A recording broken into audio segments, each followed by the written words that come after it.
There's been a very, very long-standing debate because what else are we going to do while we wait for Elder Scrolls 6? What's better, Oblivion or Skyrim? Those on the Skyrim side of things will say the more interesting world, more modern gameplay, and the vast array of mods to customize your experience make it the better game. Those on the Oblivion side, like me, will point to the questlines as the big difference maker. Those who prefer Morrowind will be heard saying, "But what about Morrowind?" from the retirement home. Those who prefer Arena will be saying... But back on track, I think basically every single Oblivion questline is better than its Skyrim equivalent, and it's not just nostalgia talking, as I've been replaying Oblivion a bunch recently, and loving the quest just as much now as I did back then. I've also even been playing a fair bit of Elder Scrolls Online, so make of that what you will. Anyway, Fighters Guild over the Companions, Mages Guild over the College of Winterhold, Oblivion Dark Brotherhood way over the Skyrim version. But there's one that's missing, and one that I am embarrassed to say I never finished, Skyrim's most popular questline, the Thieves Guild. And well, as the years go by, there grows a larger and larger chance that there is a world where Elder Scrolls 6 comes out before I finish a Skyrim questline, which would label me as a fake fan forever. So, to help me fix this, here comes our heroine, Graceful Grinkiss the Orc. She's here to break down stereotypes of orcs being bad thieves by becoming the most elegant and stealthy thief of all time. There's just one problem. She sucks at stealth. Oh, and she has the adoring fan's hair for some reason. Don't worry about it. And you know what? Maybe everyone was right about the Thieves Guild questline, because I really enjoyed it. So if you're also someone who, somehow, has never played it, or is just looking for a little trip down memory lane, come and join me as we go from rags to riches in Skyrim's best questline. This should be extra fun, as I've not really played this game in general for about a decade, probably since around the time Special Edition came out. We're going to be playing on expert difficulty to make it more punishing if I fail at the stealth, and we're going to 100% the guild as much as possible, which sounds easy enough but comes with an unholy grind attached to it for the sake of filling up a shelf. Anyway, you've doubtless seen the intro to this game enough times not need to see it again, and my footage got a little balked, so let's just give the summary. Hey you're finally awake. Rorikstead. I'm from Rorikstead. No, I'm not a rebel! What in Oblivion is that? Then we beat up some Stormcloaks, fail at the first opportunity of stealth with the bear, and let's get out of here. Before we make our way over to Riften, let's just go over the mods I'm using. I don't like using anything that changes the core game too much, and I think if you do too much to the graphics or the gameplay, it just sort of fundamentally doesn't feel like Skyrim anymore. I'm playing this game specifically for it to feel like Skyrim, not an amalgamation of some other random games. So with that in mind, I'm basically using a pretty simple set of mods, with the main one being Ordinator to refresh the skill trees, which I hate in the base games, and Apocalypse to add some new skills. We also have Imperium to redo our class passives, which for an orc gives nothing useful for sneaking, but it does let us do a big shockwave slam in a fight to knock everyone over, which is funny. I forget about it for 99% of fights. Ordinator's new perks are a lot more mechanically interesting and really open up to new ways of playing the game, and are a big improvement over the really boring skills from the base game. Speaking of skills, the ones we're focusing on are Sneak, obviously, Pickpocket, which has some fun new skills, and Light Armor, which with the mod adds in a bunch of unarmed perks. So not only are we going to become the best thief ever, we're going to become the best fister ever. As we progress through the questline, I'll also be unlocking more things to use like magic and shouts, but for the most part we're pure stealth. Oh, and no bows. We all know that the stealth archer build in this game is basically cheating, and I will remain pure. The only archer I respect right now is that one guy on TikTok who does the bow trick shot so upside down on a pole, because he's fucking sick. But for now, we're untalented and we're broke. Real broke. So broke and so untalented that we can't even persuade the guard at Riften to let us in, and we can't afford to bribe him either. So our grand journey starts by breaking into a local farm in a bitter attempt to pickpocket 40 quid. Very humbling. With the cash in hand, we hand it over to the guard, but I'm not going to let him mug me off. I'll be having that back. He saw me. Well, off to jail. Can only go up from here. Don't worry, I've got a lockpick, and I've been doing this lockpicking minigame since Fallout 3 in like 2008. They aren't keeping Graceful Grinkiss in here. Oh, shit. Okay, let's just weigh out our sentence and then go and meet big man Brynjolf in the market. He can, somehow, see our potential as a thief, and asked us to lockpick a circlet from the jewel vendor and then place it in the pocket of another merchant to set him up. Seems easy enough. We crack the lockbox, grab the jewel, and slip it into the pocket. I really suck. Off to jail again. Brynjolf, thankfully, believes in second chances and invites us down to the Ratway beneath the city to join the guild. Now we just have to get there. Someone there? Yes.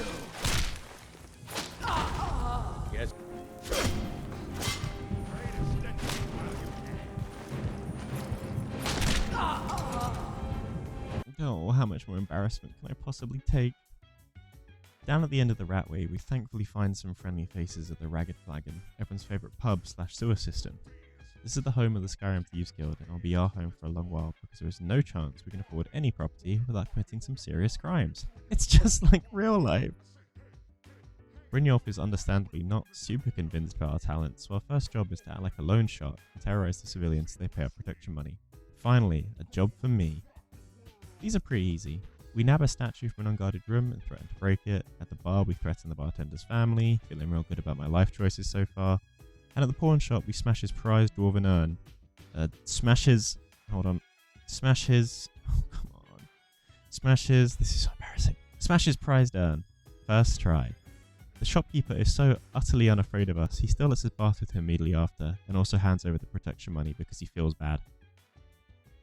Back at the Flagon, Brynjolf is happy, and we're formally inducted into the guild after meeting the guildmaster and my future best friend in the whole wide world, Mercer Frey. More like Mercer Bay. We're assigned our first proper job, which requires us to infiltrate the Goldenglow Estate, famous for producing honey, and clear out its safe and burn down 3 of their beehives. Brynjolf also mentions that if we want, we can just kill the owner, which is a little weird. We're given our Thieves Guild armor, which comes pre-enchanted with some useful buffs that help us suck a little less. And we also meet Vex and Delvin Mallory, my beloved. These two are always on hand to give advice for the current job, and also to give the guild's Radiant quests, randomly generated activities, and Todd's favourite pillar. Okay, so these Radiant quests, because they're a bit more important here than in the other guilds. Vex has 4 types of quests. Burglary, where you break into a house and take a valuable. Shill, where you plant a piece of evidence in a home. Sweep, where you steal 3 items instead of 1. And Heist, where you steal an item from a store. All very similar. Delvin has 3 types. Numbers, where you break into a store and adjust their ledgers. Fishing, which sadly isn't what it sounds like, and instead requires pickpocketing a target. And Bedlam, where you have to steal X amount of gold from anywhere in a hold. These quests can take you anywhere randomly to any of Riften, Whiterun, Solitude, Windhelm, or Markarth. Whenever you complete any 5 jobs in the same city, excluding Riften, as we're already the big bosses here, you unlock that city's reputation quest, which in turn then bolsters Thieves Guild presence in that city, and unlocks bonuses like paying off guards to lose your bounty, and more fences to sell stolen goods to. Now you need to do all of these quests 100% the guild, but you also need to do 125 total of these Radiants to fully finish pimping out the Flagon. Every 20 jobs or so, a new piece of swag will appear on the shelf behind Mercer at the Guildmaster's table, up until 125 completions, after which a safe will spawn next to the shelf that refills every now and then with gold and jewels for you to take. The rest of the shelf will be filled by unique treasures that you nab during main quests. So I'll admit now, it's all pretty meaningless, and spoilers, the safe doesn't even really pay out that well, but man, now that I know it's possible, I really want that shelf filled up. I want this character to be my sort of long-term Skyrim save until TES 6, so I'm trying to do as much as possible, especially bits I've never done before. Back to the Radiants themselves. In Oblivion, between main Thieves Guild quests, you had the Independent Thievery task, which required you to steal whatever you felt like and sell X amount of gold to the guild fences before you can unlock the next mission.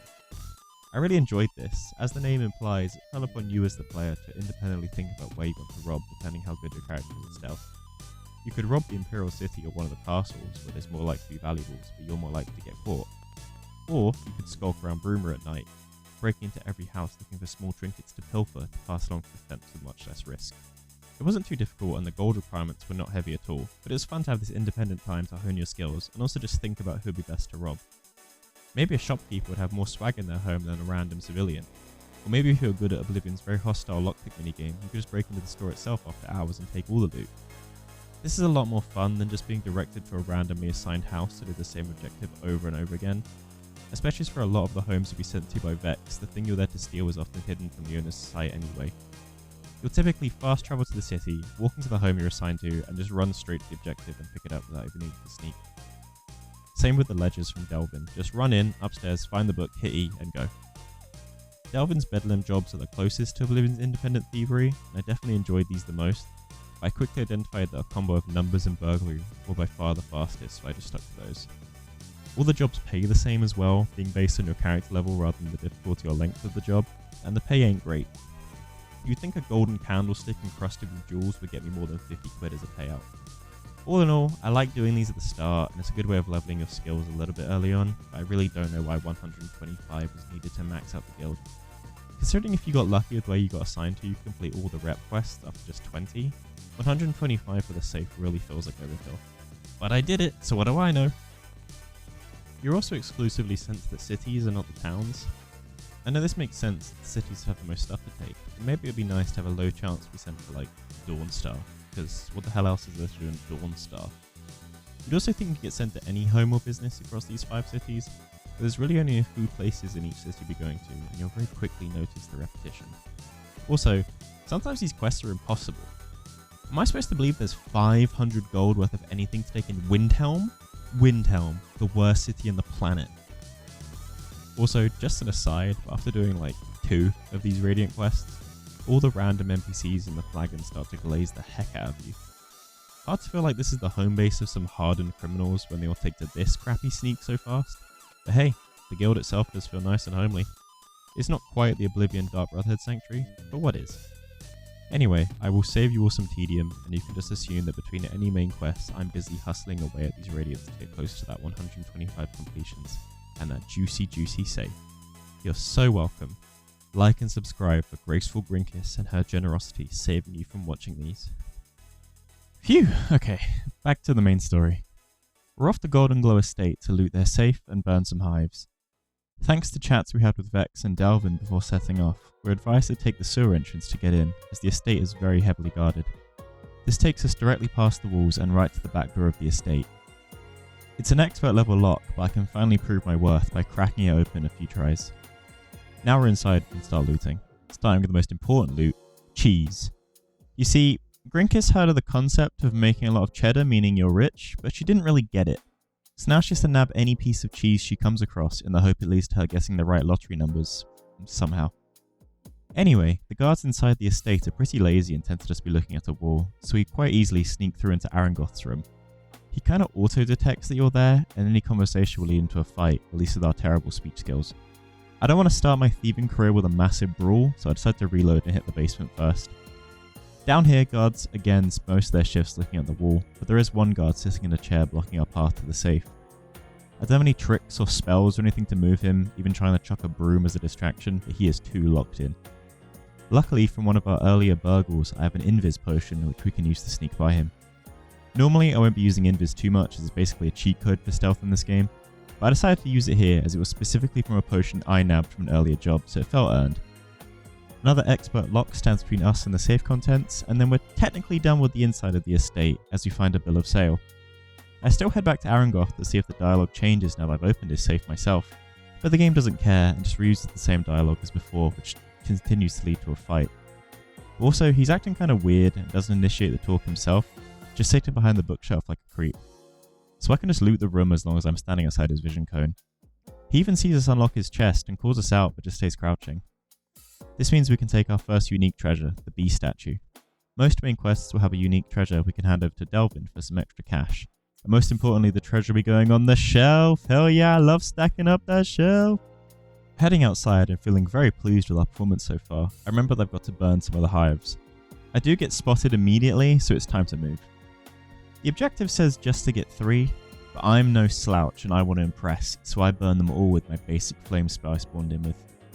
As I swim away, I start to imagine just how proud Brynjolf is going to be with me for going above and beyond the task. Brynjolf is very mad at me for forgetting the task and burning every hive. Maven Blackbriar, our client, is even more mad at me. Well, we're not getting paid for this job, but at least we kinda passed a mission finally. I'd give this quest an 8 out of 10. It's a great intro for low-level sneak characters while still making you feel like you have to try. And I do appreciate that you can mess it up and forfeit your payment if you forget what you're told like I did.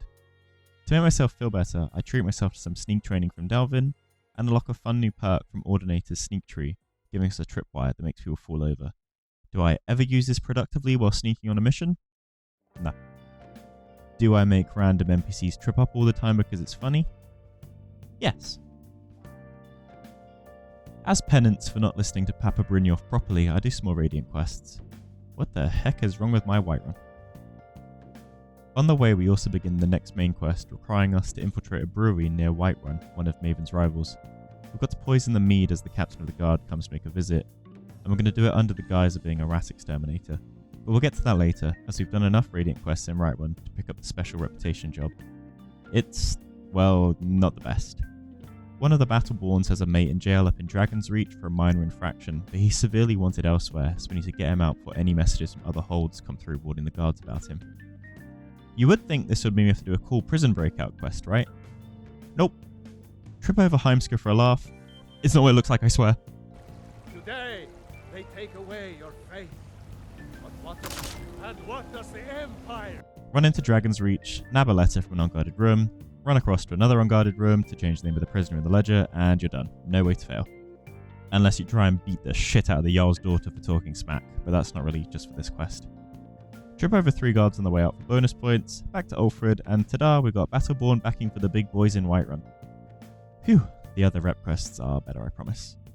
I also grabbed some illusion spells before properly starting the next quest, giving some regular ones like Muffle for silent movement, and the emotion modifying ones to mess with NPCs, as well as some cool modded ones from Apocalypse like Ghost Walk, making you invis for a short time but returning you to where you are when you casted it after it expires, and Mind Vision that lets us see through the eyes of another NPC.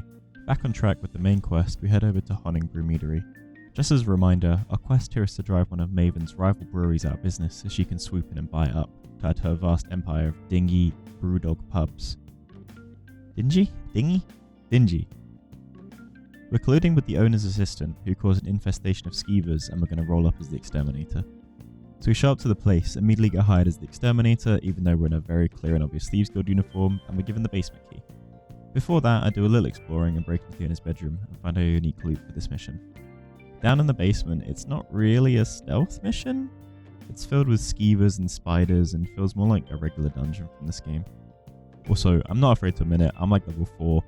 These rats beat the heck out of me a few times.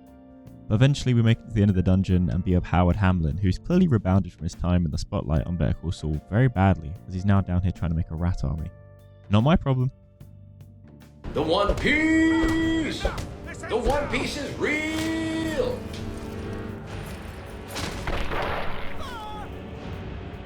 We poison the rat's nest to stop the infestation and pop out the back of the basement right into the main brewery, where we drop some extra rat poison into the vat. Back with the owner, the captain of the Whiterun Guard has conveniently arrived just in time to sip some poison brew. Owner gets arrested, ownership falls the assistant, who can then sell the place to Maven on the cheap. Job done. By the 8. What's in this? I don't know. What's wrong? You assured me this place was clean. I'll see to it that you remain in irons for the rest of your days. No, please. I don't understand. Silence, idiot. I should have known better to trust it. To be honest, this quest was a low point for me. Infiltrating a rival business sounds like a lot of fun, and you could have some great opportunities for deception and a different style of sneaking. But really, roll up, get the job easy as, fight through some rats as the basement is not really designed in a way that allows stealth, then you're done. 4 out of 10. I think this was the worst quest in the line and could have been so much more, but at least I got to see Howard Hamlin again. You know it must have been bad when the city reputation quest is way more interesting than the main quest, and it's even worse when that city is that god-forsaken place, Windhelm. But we finished 5 Radiant quests there now, and we're trying to oust a rival thieving group, and this lot killed their marks, which really sullies the good name that thieves have. On the way, I'm also invited to become Thane of Falkreath. I've never been to Falkreath. This time we're recruited by Torsten Cruelsea, whose daughter was murdered for having too much drip. He found the killer and sorted him out personally, and now it's on us to track down his thieving buddies and nab back a family heirloom they stole after the murder. Following the trail, we find it's a group of high elf thieves called the Somerset Shadows, or SS for short. The high elves really don't help themselves, do they? Anyway, it's off to their hideout to beat some butt, and now we're high enough in the light armor skill to start getting some perks to amplify our slap damage. Good test time. I try sneaking with a mixture of stealth and illusion spells to mess with these guys, but in the end it comes down to an all-out brawl. Our unarmed damage is okay, but we're very squishy because of the difficulty. Thanks to some potion spam, everyone ends up dead and we have another successful stealth operation. We also level up and grab a fun perk. Whenever we do a sneak roll, we gain 40 points of unarmed damage for 3 seconds. Considering the unarmed enchanted gloves we have at 8 points, that 40 should feel pretty good. We aren't really fighting, but it's good to be able to when needed. Job done. Now we've got a foothold in Windhelm and a new merchant has moved into the flagon, this time a potion seller. Can we handle their strongest potions? I also decided this is a good time to unlock the use of alteration spells. Normally the most boring spell school, I only thought this would be useful for detect life and having some fun with telekinesis. But at the Riften Wizard I find some crazy fun spells. Drop Zone to mark an area for no fall damage, useful for an escape. Latch Crack to reduce lock difficulty. Raise Wall to raise a wall, which we might be able to use to block line of sight and help with sneaking. And Okato's Recital. This one lets us store up to 3 other buff spells to then instantly cast them for free whenever we enter combat, which sounds kind of crazy. Also, she doesn't even have Detect Life or Telekinesis, but this stuff's more fun. I keep getting my grind on with the Radiant quest before the next main quest, including unlocking the Solitude Reputation quest. On the way, I'm realising alteration levels slow as hell just casting Stoneflesh on myself, but a quick Reddit search later revealed a pretty cool exploit. Stand outside Solitude and cast Mage Light at the peak of the mountain. As you get XP for how far the spell travels, and the mountain is basically as far as you can get without the spell dissipating, you'll level super fast. I could use this to get to 100, but it feels a little much. Still, grab some levels from it super fast and get a cool new pickpocket perk, where every time I enter a major city a target gets marked and I have way more valuables in their inventory. This also in turn gets you a ton of pickpocket XP as you level based on the value of the items you're lifting. Honestly, this turns pickpocket into an insane source of cash, and sometimes the targets also carry spell tomes, which is helpful and fun. Jumping on the Solitude Rep quest, Erica, not Kirk, was recently scammed by a ship captain, so as payback we're stashing some super skooma in the captain's footlocker. The dealer we can buy it from is a piss taker, charging us 1.5k for it, so I just nab her key from her pocket and crack their safe. Turns out they're storing the drug under the ship, so a quick dive gets it into our deserving hands. God, I want to drink that so bad. Aboard the other ship, we sneak down to the captain's quarters, but the NPCs do actually have quite difficult patrol routes. After a few tries into nice roll spam I get there, plant the crack and snag a stone of Baron's Eye from right under the first mate's nose as a bonus. Stealth goes out the window on the way out, but the job's done and another city is converted to loving the Thieves Guild. We also turn the quest in directly in front of the Jarl and all the guards, and we very loudly speak about our conspiracy and how this member of the court will support the Thieves Guild, but oh well, I guess no one's listening. Back at the flagon we get a new merchant again, this time a smith, and now we need to complete enough Markarth jobs to get that one sorted too. I've also done over 25 Radiant jobs now, as indicated by the golden ship on the shelf behind Mercer Bay. In terms of the Radiant quests, I'm just doing burglary and numbers jobs, as these are the fastest.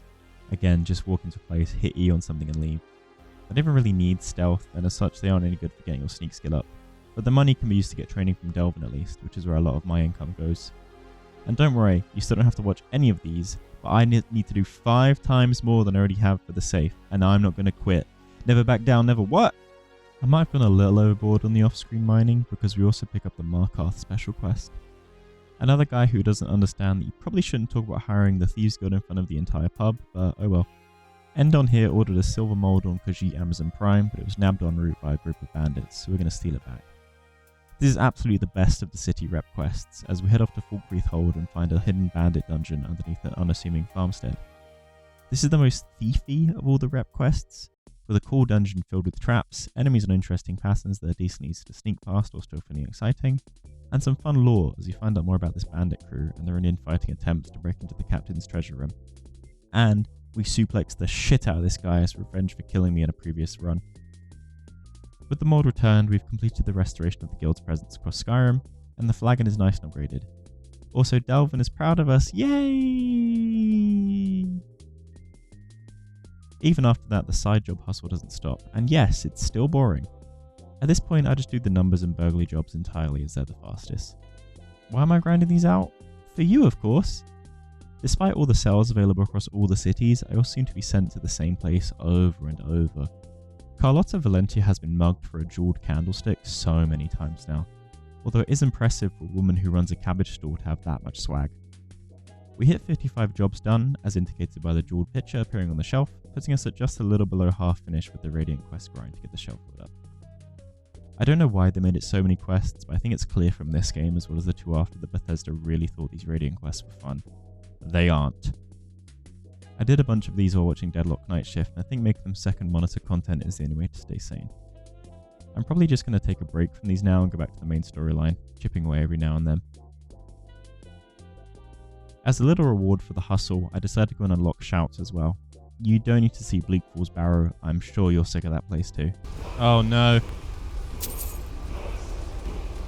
A new hand touches the beacon. Anyway, we nab the Dragonstone, head off to fight the dragon attacking Whiterun, do a little trolling on the way.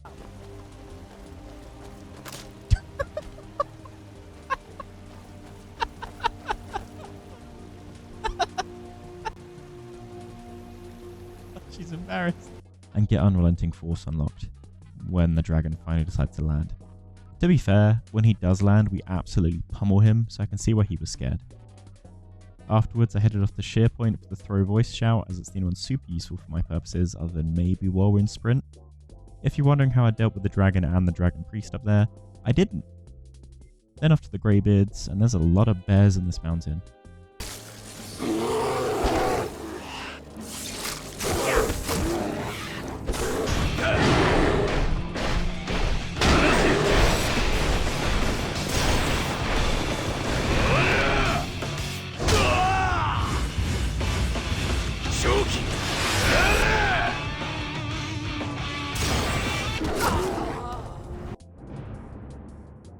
Until next time.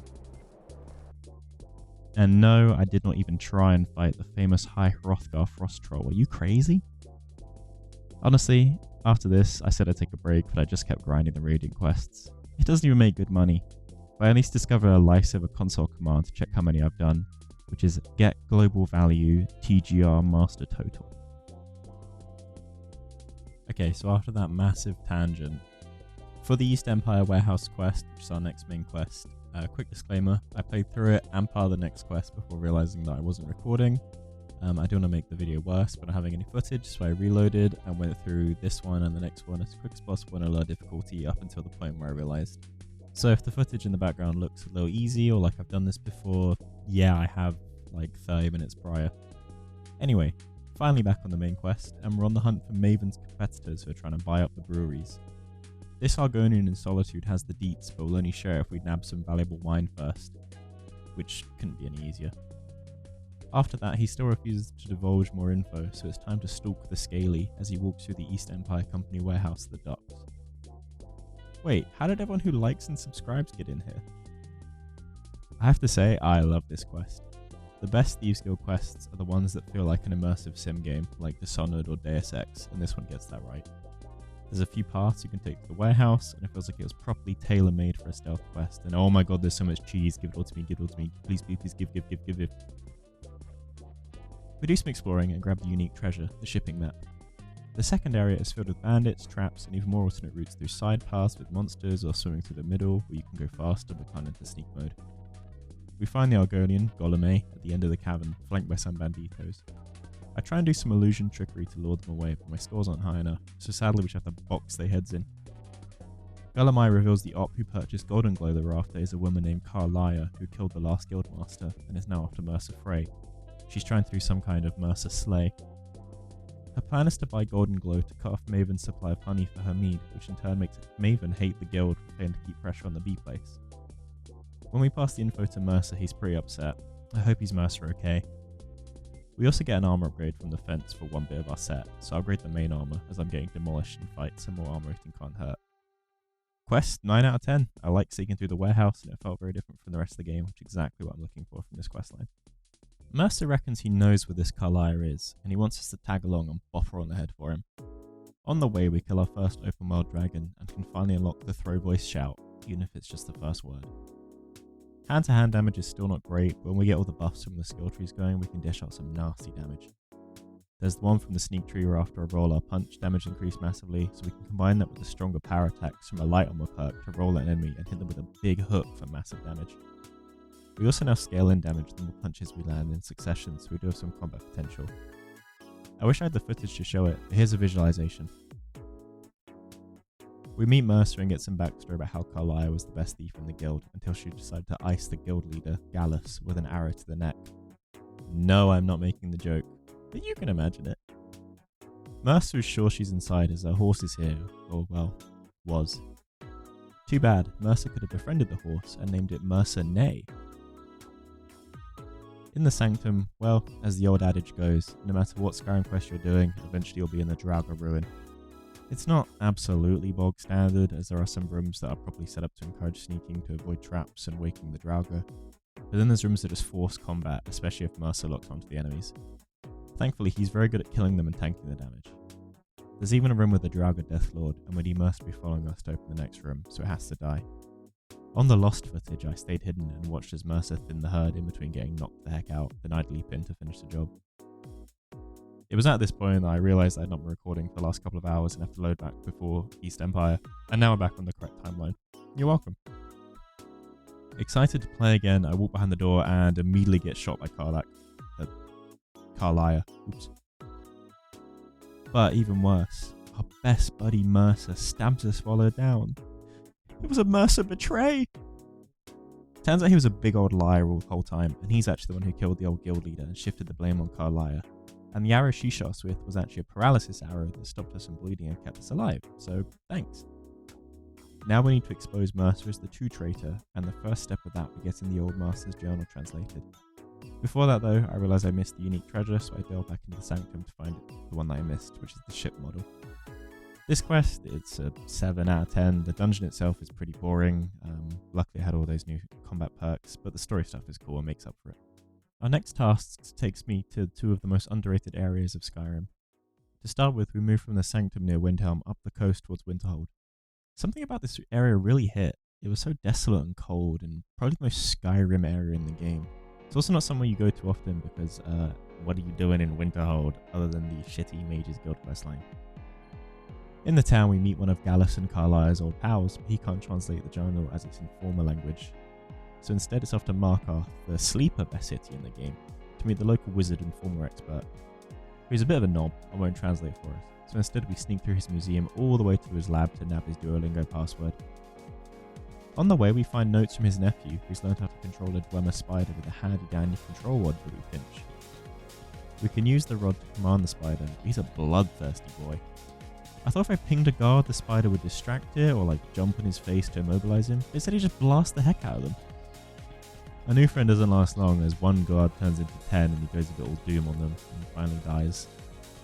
This mission again reminds me of an Im sim. There's even a secret route under the rooms that's filled with gas. To turn the gas off we need to command the spider. Oh. Ah well, if we can't use the spider, we can use his work by dragging one of his victims onto the button. Like in Selmo's lab, I spin a really alluring valve which blows up the entire room, murders some poor guard and makes Canselmo's nephew run for his life. I do feel a bit bad for this, but the valve was there, and you gotta press it. On the plus side, the unique treasure is in here, a Dwemer puzzle cube. Continuing on, with an amazing view of Markarth, we reach the summit and use charcoal and paper to rub off the former language research to take it back to Gallus' pal in Winterhold. Fun quest, much better than Draugr dungeon delving. The journal reveals that Gallus has plenty of worries about Mercer as he's lived a baller-ass lifestyle. Using cash he must have siphoned out the Thieves Guild coffers.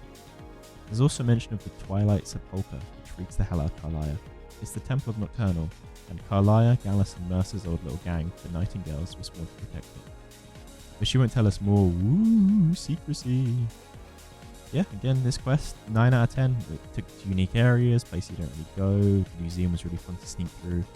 There was some enjoyable mechanics like the spider. Great job. Back at the flagon. Boys move. Please move. Everyone's mad at us to bring sussy Carlia here for a grand total of 2 seconds before she calls a meeting to let them know Mercer was the imposter all along, as evidenced by the vault, which no one has access to, being completely empty. Big Brynjolf then tasks us to break into Mercer's Riften home, and lets us know we can kill anyone who gets in our way. This is one thing I really don't like compared to the Oblivion Thieves Guild. We're getting the go-ahead to kill people a hell of a lot on these missions. Only the Radiant quests come with a don't kill anyone warning. But if you have to kill anyone on these terribly easy missions, you must be really bad at stealth. In Oblivion, kills would come with a blood price, which you'd have to pay off as a sanction after the quest. Here we can just blast the hell out of people. I guess this is for people who don't really have the sneak stats to actually stay hidden, but should those characters really be able to progress this far into this sneaking guild without any sort of penalty for brute force? I really wonder if Elder Scrolls 6 should go back to Morrowind's system of guild advance from acquiring some stats and associated skills, as well as quest progress before you get promoted, so feelings like this are less common, but I also doubt they do that. Modern Bethesda seems to really want you to do everything on the same character.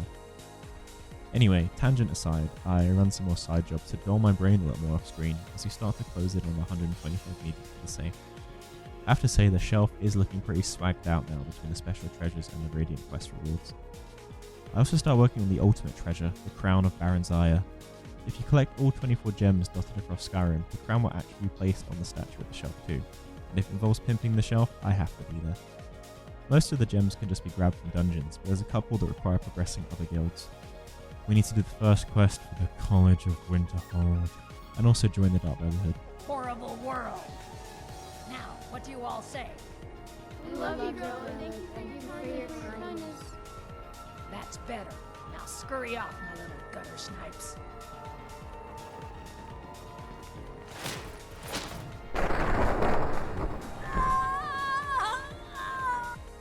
Now you'd think the evil assassin guild would be full of bad people, but the college, man, those apprentices are all rude as hell except for the Khajiit.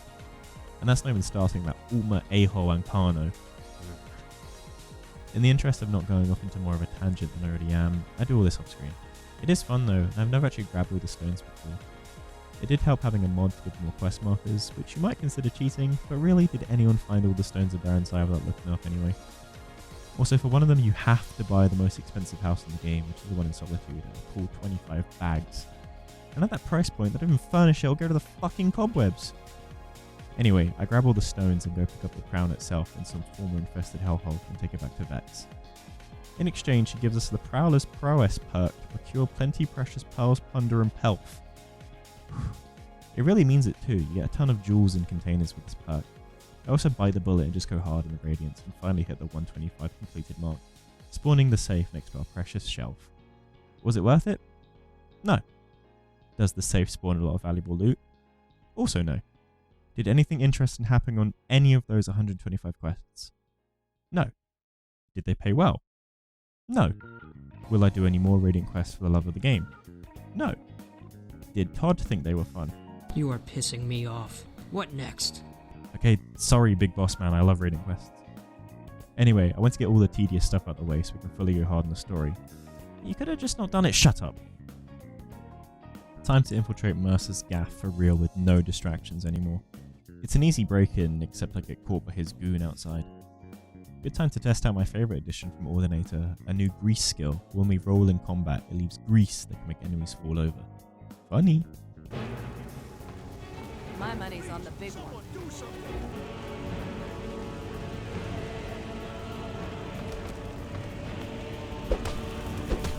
Anyway, we lose the trail, hit the latch and drop the balcony entrance and sneak through his house. It's pretty uneventful and the guards and traps inside are basically no threat at all, but we find Mercer's plans, bust the Grey Fox and chill Rend. I grinded off screen a little to get to a higher level, as your character level when you first enter Mercer's house dictates the strength of this weapon. If you're 45 plus, it's the strongest weapon in the game for base damage in the base game, not counting some stuff from Dragonborn. I'm not quite high enough to get the strongest version, but we've got the second strongest one at least. Now something I discovered while browsing UESP after finishing the questline is that poor Vald, that guy guarding the house, is actually part of a sub-quest you can do while this one is active. If you go find Maven, you can do a mission for her where you steal an item and return it to her in return for cancelling Vald's debts. This then stops him from guarding the house and makes the entry much easier. I didn't know this while doing the quest, and then after... Oops. This quest again, it's like a 4 out of 10. So short, very simple. It gets points because I made the guy fall over. After returning Mercer's plans for the hideout, Carlisle wants us to meet at a nearby hidden cave so she can induct us and Brynjolf into the Nightingales, the super secret upper echelon of the Thieves Guild that exists to serve Nocturnal, the goddess behind the luck that affects all thieves, both positively and negatively. This is okay with me because holy smokes, look at this gosh darn armor we get. Drip alert! And we get to do it with our best buddy Brynjolf, who I really wish had some more screen time. We also discovered that Mercer has stolen Nocturnal's artifact, the unbreakable lockpick skeleton key, and that's how he broke into our vault. The guild has been on a downturn ever since due to Nocturnal being a bit miffed that her toy is gone, so she's subtly been causing issues for the guild until it's returned. From Mercer's plans, we know he's off to the dwarven ruin of Erkingthand, where he seeks to steal a pair of huge jewels the eyes of the former. Also, Brynny and Carly have decided that despite them both having several decades of Thieves Guild experience, I should be the new Guildmaster once Mercer is dealt with, because it wouldn't be an Elder Scrolls questline if I wasn't the Guildmaster at the end. Hard to rank this as a quest, because it's basically a cutscene, but the armor makes it a 10 out of 10, baby! Time to squad up as part of our new Nightingale trio and drop in on Mercer's plans. Irkingland is a pretty cool dungeon, but it does feel very Skyrim-y and not necessarily very Thieves Guildy, if that makes sense. It's a fun dungeon to sneak through without necessarily feeling as bespoke as some of the other quests. Maybe due to former and dwarven mechs being the enemies instead of humans. I also might not make any sense because this mace hit me right in the head. Ow! You have a few options for getting through each of the rooms, which is fun, and our stealth stats are super high now, so we can smoothly walk past these blind boys. There's even a big dwarven centurion later in the dungeon, and Brynjolf does his best Captain Price impression by saying we can either fire or sneak around. Why would you ever suggest we fight this thing, bro? Feels like another concession for non-sneak characters. The throw voice shower is insanely useful for moving enemies away from their set path and letting you roll past them nice and easily. So we actually make it all the way to Mercer without being detected once. Ah, we've come a long way. But of course, immediately our achievement goes away as we get spotted by Mercer in a scripted scene. Bryn and Carlisle are separated from us by a tiny ledge that they totally can't jump down. Plus Bryn gets hit by a fury spell, so he just starts smacking the shit out of Carlisle. The Mercer fight is kind of lame. He runs around this statue invisible, but he's not hard to see and even comes up on the compass. He does a decent amount of damage, but nothing huge. And also has the audacity to call us a coward when I go invis by crouching, like he doesn't spend 95% of the fight invisible himself. To be honest, I spend the majority of the time trying to get him to fall down the stairs with the grease perk, but I can't make it happen. I'm sorry, I let you all down. I know you all clicked on this video to see Mercer Frey eat shit. He only really gets threatening at the end of the fight where he starts to life drain you, which hits you through walls. But really all it means you just have to get up close and start smacking him until he falls over for good. He drops the skeleton key and our unique treasure for this quest, the Eye of the Former. Then of course the entire place starts collapsing, which sounds like a set piece where you're on a timer, but really you just wait until the room fills with enough water to swim out the hole in the ceiling. Outside, Brynjolf immediately aura farms on us and just leaves. See ya, man. Carlisle asks us to return the skeleton key to where Mercer originally stole it, so Nocturnal stops being so pissy at us. That's our final quest. She also gives us a special reward, and it's a freaking bow. What do I look like, a chump? Get this out of here. 8 out of 10 quest. I wish the boss fight was cooler and actually, use stealth in any way, but what you gonna do? At the Twilight Sepulchre, we're greeted by a Nightingale ghost who turns out to be Gallus, the former guildmaster who got kirked, who reinforces that Nocturnal is real mad until the key is back with her. He points us towards a journal that was left by someone trying to break into the Pilgrim's Path before, which outlines that there are a few trials we have to go through to get there. Also, quick aside, Gallus is voiced by the generic elf voice actor from Oblivion, and hearing him made me irrationally happy.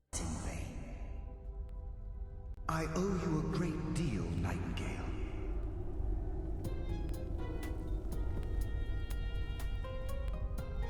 You've done the Guild a great deed, and although they may not show it, I'm certain they appreciate your sacrifices. It just thought of Kvatch, where he tells you, Deidre overran Kvatch last night. Run while you still can! I love that game. Anyway, sneaking past some ghosts is apparently one of those trials. They have a pretty cool room where standing in light hurts you, so you have to stick to the shadows, but the shadows are full of traps and tripwires. Then there's a room with a Nocturnal statue full of donations, so I assume the trial is to give us some stolen treasure. No, it's just to pull some chains on either side of the room. What a trial. I start to wish we don't have to return the key, as it works as an unbreakable lockpick, making accessing even master locked rooms simple. Pressing on, I see a big hole, so I obviously just jump in without thinking about it, and then realise I'm stuck. Oh well, I punch the floor and it collapses into the end of the path. Not sure if that was the intended solution to this puzzle, but it's a very Grinkis the Orc way of solving it. We pop the key back in its rightful place. Nocturnal appears and says we drew a reward, and Carlisle appears out of nowhere. She outlines we can grab a unique skill and become either an agent of strife, subterfuge, or stealth. Strife gives you a lifesteal power, subterfuge lets you mind control nearby enemies, and stealth turns you invisible in dark areas. I thought you'd have to interact with the one you want, but it turns out just stepping past one gives it to you, so I guess I'm a subterfuge agent. That's kind of the one I wanted anyway, and you can change it after a day, so it's fine.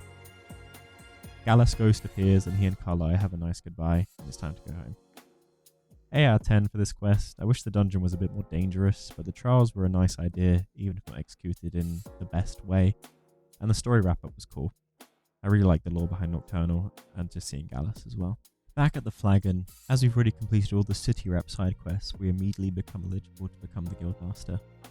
All of our friends are here, and to make it a bit more formal, I take off my hood and oh god, I forgot there's my haircut. The ceremony takes about 20 seconds, and then that's it.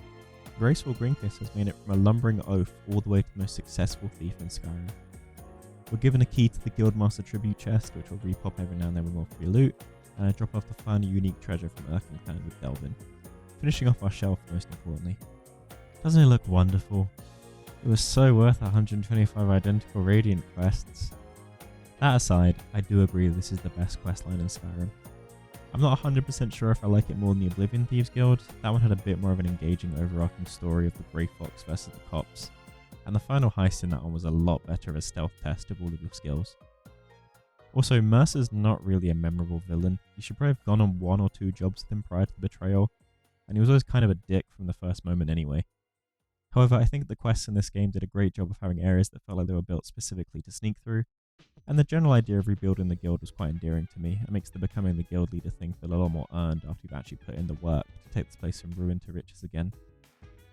Compare this questline to like the College of Winterhold, and this one is a lot more memorable for sure.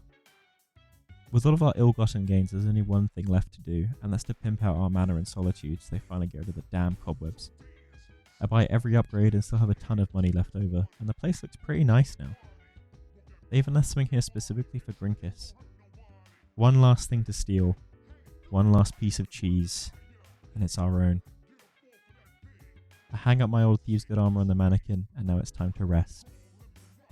We made it. Thank you for watching. I hope this is an enjoyable trip down memory lane for those who haven't run this questline or this game in general in a long time. It was great to finally get back into Skyrim, and now I don't have to feel shame there's this huge questline that I somehow just hadn't been in 15 years. Now it's time for the plot twist, and my even bigger shame. I've never finished Morrowind. That's my new task before TES 6, and maybe a video for another day. Thanks again for watching, and have a wonderful day.